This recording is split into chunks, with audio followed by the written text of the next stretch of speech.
Hello जी, सभी को राधे राधे। कैसे हैं आप लोग? आई होप सब बढ़िया ही होंगे।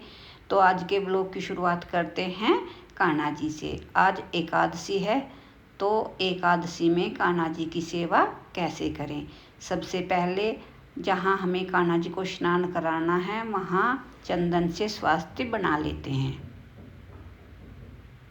ये मैंने चंदन का स्वास्ति बना लिया है। अब अपने ठाकुर जी को स्नान कराने की तैयारी कर लेते हैं। आज के दिन, एकादशी के दिन, कान्हा जी को चंदन के फूल, तुलसी आदि अर्पित करें और फिर चंदन से अच्छे से कान्हा जी को मालिश करें, तभी अपने कान्हा जी को स्नान कराएं।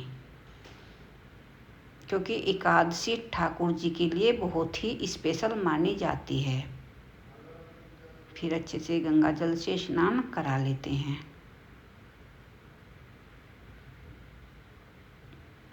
अब ठाकुर जी ने स्नान कर लिया है। अब कान्हा जी का श्रृंगार कर लेते हैं।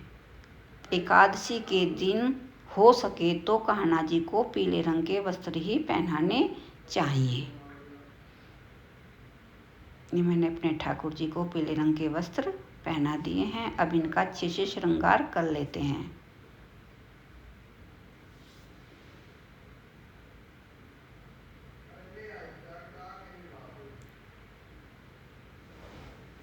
ये देखो, मैंने कान्हा जी को अच्छे से श्रृंगार कर लिया है। कान्हा जी पीले कपड़ों में बहुत ही सुंदर लगते हैं।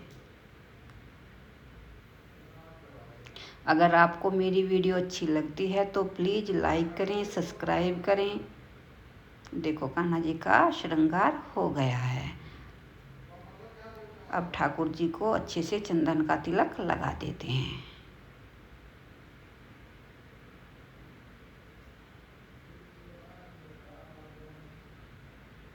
अब ठाकुर जी के पास एक जल का पात्र रखें, उसमें एक तुलसी का पत्ता जरूर डालें, क्योंकि तुलसी के बिना कान्हा जी का भोग अधूरा माना जाता है। अब कान्हा जी की गैया को नहलाकर भी उन्हीं के पास बैठा देते हैं। इन्हें भी मैंने चंदन का तिलक लगा दिया है। अब कान्हा जी के एकादशी के दिन भोग की तैयारी कर लेते हैं। मैंने थोड़ा सा साबूदाना भेज दिया है, क्योंकि आज चावल नहीं भोग में डालते। कान्हा जी को साबूदाने की खीर का भोग ही लगाएंगे।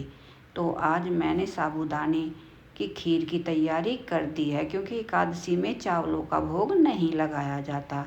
तो इसलिए हो सके तो मीठे में साबूदाने की खीर या दलिया, इस चीज़ का ही भोग लगाएं, क्योंकि सूजी का भी भोग चावलों में ही माना जाता है।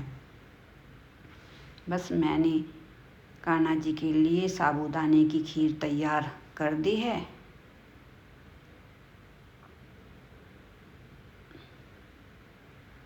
देखो, कान्हा जी के लिए खीर बनकर तैयार हो चुकी है। अब इसमें थोड़ा सा मीठा डाल लेते हैं, क्योंकि एकादशी के दिन कान्हा जी को मीठे का भोग जरूर लगाएं। हो सके तो खीर का भोग अति उत्तम माना जाता है। तो इसलिए मैंने साबूदाने की खीर ही बनाई है। बस मैंने सब भोग की तैयारी कर ली है। अब इसमें तुलसी डाल देते हैं, क्योंकि तुलसी के बिना भोग अधूरा माना जाता है। एकादशी के दिन तुलसी न तोड़े, एक दिन पहले ही तुलसी के पत्तों को तोड़कर फ्रिज में रख लें। और बस बादाम डालकर कान्हा जी को भोग की तैयारी करते हैं। सबसे पहले ठाकुर जी के आगे हथेली बजाकर भोग के लिए ठाकुर जी को बताएं कि ठाकुर जी, आपका भोग बनकर तैयार है, आप अपना भोग स्वीकार करें। बस ऐसे करके ठाकुर जी को प्यार से भोग लगाएं। मैंने ठाकुर जी को अच्छे से भोग लगा दिया है। और जब हम ठाकुर जी को भोग लगाते हैं ना, तो हमें जो ठाकुर जी के पास उनकी गैया हैं उन्हें भी ज़रूर भोग लगाना चाहिए, क्योंकि ठाकुर जी जब भी स्वीकार करते हैं भोग को, जब उनकी गैया को भी भोग लगाया जाए, क्योंकि ठाकुर जी अपनी गैया से बहुत प्यार करते हैं। और फिर हाथ जोड़कर मंगलमय की कामना करें कि हे ठाकुर जी, हे परमात्मा, आप सभी का कल्याण करना। बस ऐसे करके ठाकुर जी को एकादशी के दिन सेवा